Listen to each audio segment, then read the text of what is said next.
नमस्कार दोस्तों, आप सभी का स्वागत है हमारे चैनल माइथोलॉजी की पाठशाला में। इस वीडियो में हम जानेंगे अहोई अष्टमी के बारे में पूरी जानकारी। पर यह जानने से पहले हमारे चैनल को सब्सक्राइब और वीडियो को लाइक करें। अहोई अष्टमी के दिन माताएं अपने पुत्रों की भलाई के लिए भोर से लेकर सांझ तक उपवास करती हैं।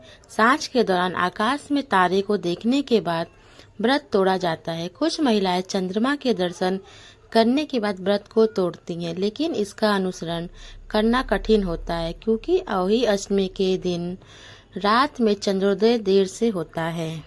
अहोई अष्टमी का व्रत करवा चौथ के 4 दिन बाद और दिवाली पूजा से 8 दिन पहले पड़ता है।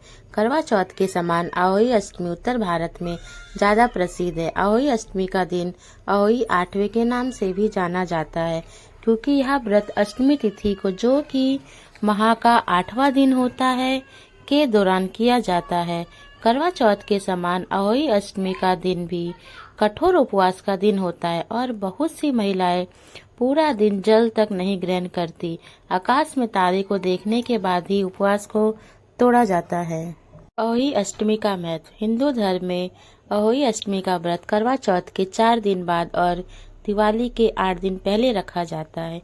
इस दिन महिलाएं निराजल व्रत करती हैं। इसके बाद शाम को तारा देखने और अर्घ्य देने के बाद व्रत का पालन करती हैं। पौराणिक मान्यता है कि जो भी माता इस व्रत का पूरे श्रद्धा और विधि विधान से पालन करती हैं, माँ अहोई उनकी संतान को लंबी आयु और समृद्धि का वरदान देती हैं।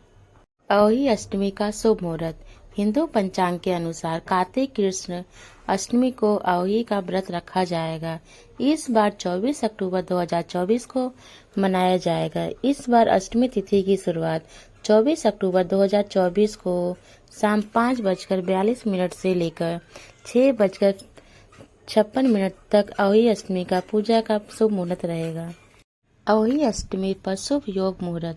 पंचांग के अनुसार 24 अक्टूबर 2024 को सुबह 1:18 पर कार्तिक माह के कृष्ण पक्ष की अष्टमी तिथि का आरंभ होगा। अगले दिन 25 अक्टूबर 2024 सुबह 1:58 पर समाप्त होगा। ऐसे में उदय तिथि के अनुसार 24 अक्टूबर 2024 को अहोई अष्टमी व्रत रखा जाएगा। 24 अक्टूबर 2024 को शाम 5:42 से लेकर 6:59 तक अहोई अष्टमी पूजा का शुभ मुहूर्त रहेगा। अहोई अष्टमी की पूजन विधि। इस दिन सुबह सवेरे उठ जाना चाहिए और नित्य कर्मों से नियुक्त होकर स्नान आदि कर ले। फिर 8 कोष्ठक की एक पुतली बनाई जाती है। इसमें गोबर या चित्रांकन के द्वारा कपड़े पर बनाया जाता है। इसके बाद उसके बच्चों की आकृति भी बनाई जाती है। इस दिन माताएं अपने बच्चों के लिए पूरे दिन निराजल व्रत रखती हैं। इसके बाद शाम को या प्रदोष काल में उनकी पूजा की जाती है, जिसमें करवा चौथ के दिन जल भरा जाता है।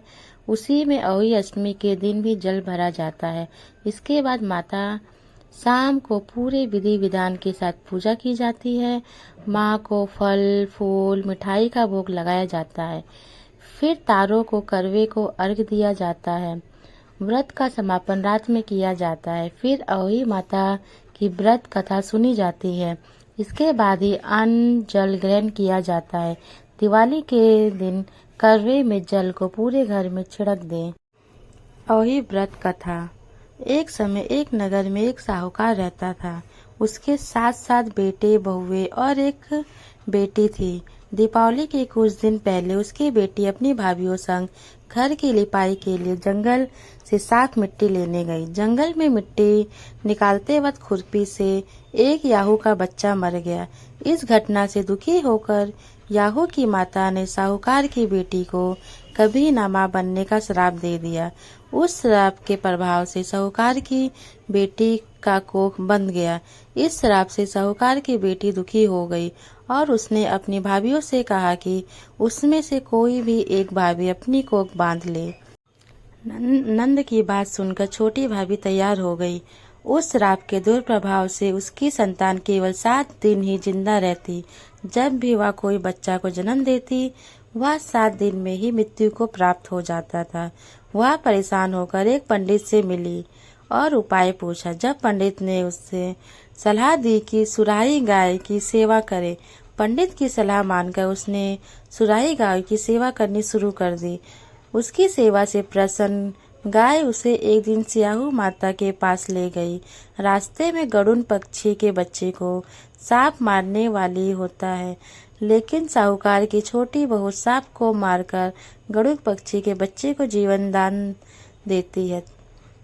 तब उस गरुड़ पक्षी की माँ आ जाती। वह पूरी घटना सुनने के बाद उससे प्रभावित होकर और उसे स्याहू की माता के पास ले जाती है।